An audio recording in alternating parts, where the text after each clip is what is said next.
Hello everyone. काफ़ी सारे लोगों को सबसे ज़्यादा कन्फ्यूजन ये होता है, इनफैक्ट लोगों को पता ही नहीं होता कि 75% क्राइटेरिया जो है हम जो काउंट करते हैं लाइक एनआईटी के लिए, आईआईटी के लिए, ट्रिपल आईटी के लिए और जीएफटीआई के लिए, ठीक है। मतलब कि आप जोसा काउंसलिंग या फिर आप सीएसबी काउंसलिंग में पार्टिसिपेट कर रहे हो तो ऑफकोर्स आपके 12th के बोर्ड में, आपके 12th के मार्कशीट में 75% होना चाहिए। बट कौन कौन से सब्जेक्ट काउंट करना है, मतलब कि फिजिक्स, केमिस्ट्री, मैथ्स इंडिविजुअल 75% होना चाहिए या फिर ओवरऑल होना चाहिए, और ओवरऑल में कौन कौन से सब्जेक्ट काउंट कर सकते हैं, सबसे ज़्यादा डाउट यहीं पे होता है। इस वीडियो को आप लास्ट तक देखो, कंप्लीट आपके डाउट क्लियर हो जाएंगे। और इसमें हम लोग ये भी बात करेंगे कौन कौन से ऐसे काउंसलिंग है जहां पे आपके 75% नहीं लगेगा, मतलब कि आपके उसमें बिना 75% क्राइटेरिया के भी आप काउंसलिंग पार्टिसिपेट कर सकते हो। ओके, तो वीडियो को लास्ट तक जरूर देखिए और चैनल में तो सब्सक्राइब कर लीजिएगा। और जो लोग भी अभी तक काउंसलिंग सपोर्ट नहीं ज्वाइन किए हैं जल्दी ज्वाइन कर लीजिए, नीचे डिस्क्रिप्शन में लिंक शेयर कर दिया है। आपके फेज 4 जो है आपके, मैं जे एडवांस तक मैंने बोला था कि ओपन रहेगा, तो जो लोग भी नहीं ज्वाइन किए जल्दी ज्वाइन कर लीजिए।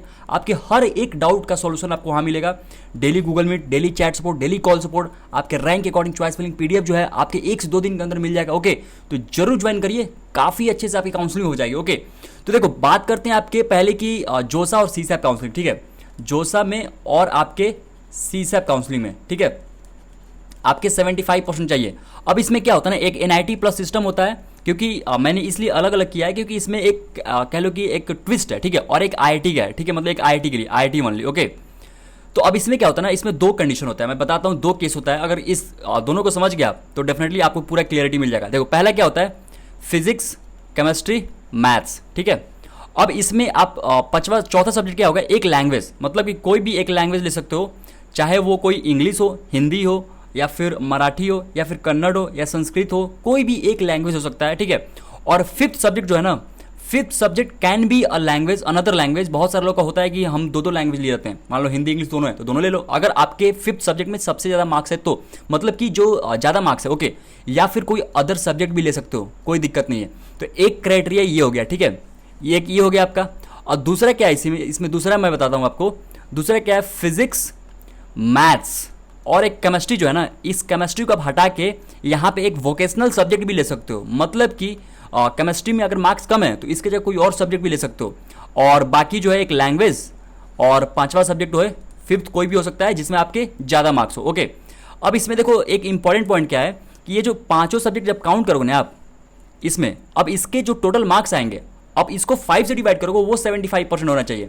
ये हो सकता है कि आपके फिजिक्स में मान लेते हैं 72 है, केमिस्ट्री में मान लेते हैं 90 है, मैथ्स मान लेते हैं कि आपके 74 है, बट इंडिविजुअल 75 से कम है तो इससे कोई फर्क नहीं पड़ता है, ठीक है। ये पहला कंडीशन समझ में आ गया।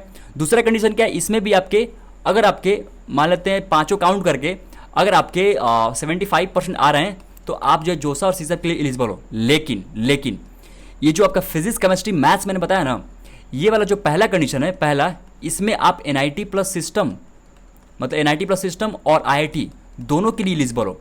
लेकिन जो ये मैंने फिजिक्स, मैथ्स और केमिस्ट्री की जगह मैंने बोला कि कोई और भी सब्जेक्ट ले सकते हो, वोकेशनल सब्जेक्ट, अगर इसके थ्रू आप जाते हो तो केवल और केवल एनआईटी प्लस सिस्टम में ही आप एलिजिबल होगे, मतलब कि एनआईटी और ट्रिपल आईटीज में और जीएफटीआईज में। ओके, आईआईटी के लिए एलिजिबल नहीं होगे। आईआईटी के लिए कौन सा कंडीशन चाहिए, ये वाला, फिजिक्स, केमिस्ट्री, मैथ्स और एक लैंग्वेज और एक 5वां जो है कोई भी सब्जेक्ट हो सकता है जिसमें आपके ज़्यादा मार्क्स हो। और आपके 75% जो है, अगर बात करें कैटेगरी में, तो ये आपके जनरल, ईडब्ल्यूएस और ओबीसी, ठीक है, 75% होना चाहिए, या फिर आपके टॉप 20 परसेंटाइल होना चाहिए। मतलब कि अगर मान लेते हैं अगर आपके बोर्ड में 72% टॉप 20 परसेंटाइल है, अगर आपके 72 या फिर इससे ऊपर है तो आप एलिजिबल हो। और वही हम लोग बात करें आपके लाइक 65% चाहिए आपके बाकी सारे कैटेगरी, मतलब कि एससी हो गया, एसटी हो गया, पीडब्ल्यूडी हो गया। ओके, या फिर आप टॉप 20 परसेंटाइल में अप्लाई करो। मतलब अगर मान लेते हैं आपका टॉप 20 परसेंटाइल आपके 62 है और आपका 63 या फिर 62 या इससे ऊपर है तो आप एलिजिबल। तो आई होप आपको 75% क्राइटेरिया से रिलेटेड आपके पूरा डाउट जो है क्लियर हो गया होगा कि आपके कितने मार्क्स चाहिए, कितने आपके स्कोर होने चाहिए, सारा कुछ मैंने एक्सप्लेन कर दिया, ठीक है। अब बात करते हैं इसमें कि डेफिनेटली आपको 75% जोसा और सीसैप में चाहिए, ठीक है। अब बात करते हैं कौन कौन से काउंसलिंग में 75% नहीं चाहिए, ठीक है। देखो मैं बता दूं, जोसा एक आपके जो काउंसलिंग है और आपके एक सीसैप काउंसलिंग है, ठीक है।